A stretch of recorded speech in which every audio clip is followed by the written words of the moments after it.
What's up and welcome back. John Stark from MacMovieGuy.com. I'm a blind film critic, but even I can tell there's a girl in the pool. This is my review of The Girl in the Pool. and this is a film. This is a film. And I saw this floating around on VOD, and then it ended up on Paramount Plus with Showtime, and it kind of sat there for a little while. And I was like, I don't know about this. I don't know if I want to watch it. And then I found out Freddie Prinze Jr. was in it, and I was like, oh my God, I will watch it. Look at this. so, um, it's Freddie Prinze Jr. is doing a straight to video movie. And what's really sad is I saw an interview with him, and he's really talking about like his method of like getting into this actor, his reasonings for choosing the role. It was a really funny interview, by the way. It's on YouTube. You should find it. It's somebody's interviewing Freddie and Monica Potter, his co-star, and like Freddie has all these answers.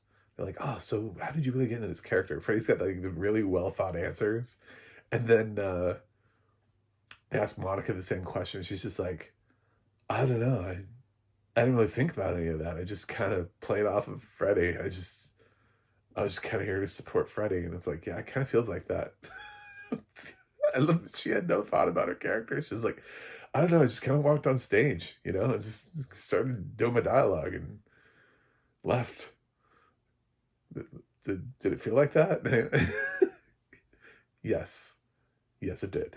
But to be fair, they're kind of just playing like current people with, and this is more of like a movie that's centered around like a concept instead of necessarily a plot. Although I would say stronger directors would have done more with this, and they could have done more with the same cast. So the right director could have done more without having to recast anybody. I don't think Freddie and Monica and also Kevin Pollak, who's in this movie, are bad actors, especially Kevin. Kevin's amazing.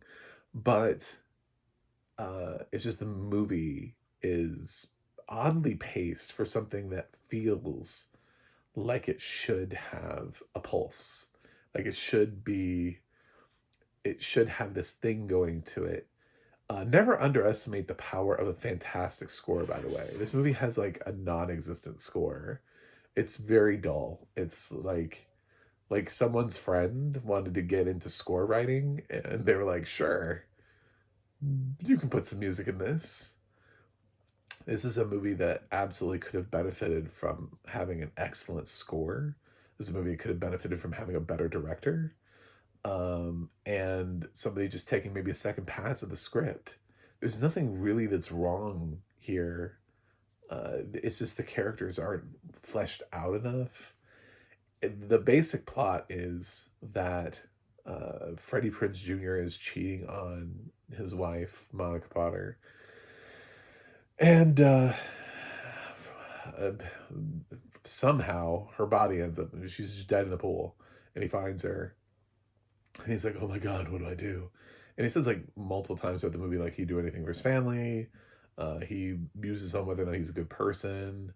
And you definitely get the feeling that, barring like a Shyamalan twist at the end of this movie, that Freddie didn't do it. So he's also trying to figure out who did. And there's like a neighbor kid that has a drone. He's trying to get like the drone and the drone footage. Um, uh, and then his family is there, and a lot of drama with that. And there's an ending, and there's a twist, and it's all stuff that could have worked, but unfortunately, the people that it was given to just are not that great of filmmakers. Like, there's nobody. I actually sort of enjoyed Freddie trying to do something dramatic here. And arguably, if you had gotten a better director, not only would you have had a better structure to the film itself, but you would have had somebody who would have pushed Freddie harder. So it's likely you would have gotten a better performance. And you also would have gotten somebody who wouldn't have just let Monica Parta just walk out and be like, I don't know, I'm just, just going to bounce some dialogue off Freddie. So her performance would have felt stronger too. The two of them did work together um, previously, so this is for people who are like deep fans of jumping into nostalgia. I think that's why the two of them are here, is because this is not the first time they've co-starred together. I believe Head Over Heels was that movie, if I'm right.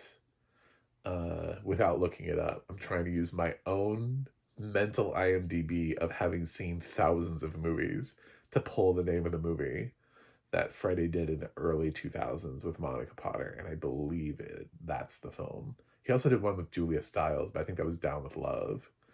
Anyway, um, or Down to You. Down to You. Down with Love was Renee Zellweger and Ewan McGregor. And Down to You was Julia Stiles and Freddie Prinze Jr. So Head Over Heels was Freddie Prinze Jr., Monica Potter.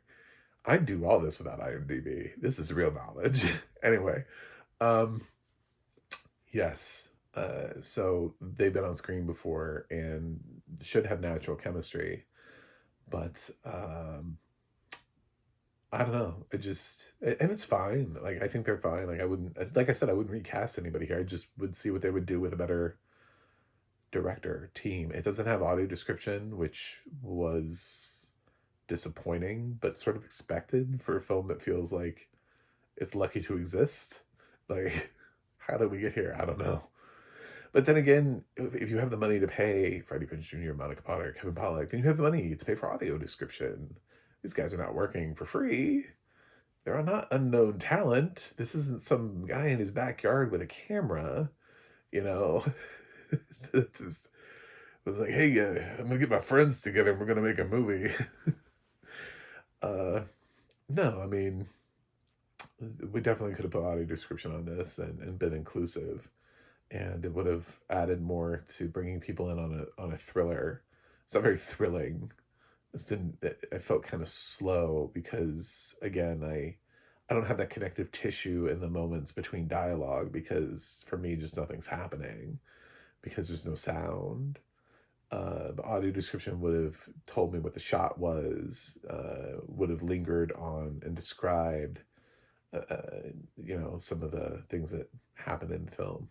So, I don't think it's the worst movie I've seen this year. I don't think it's a good movie, but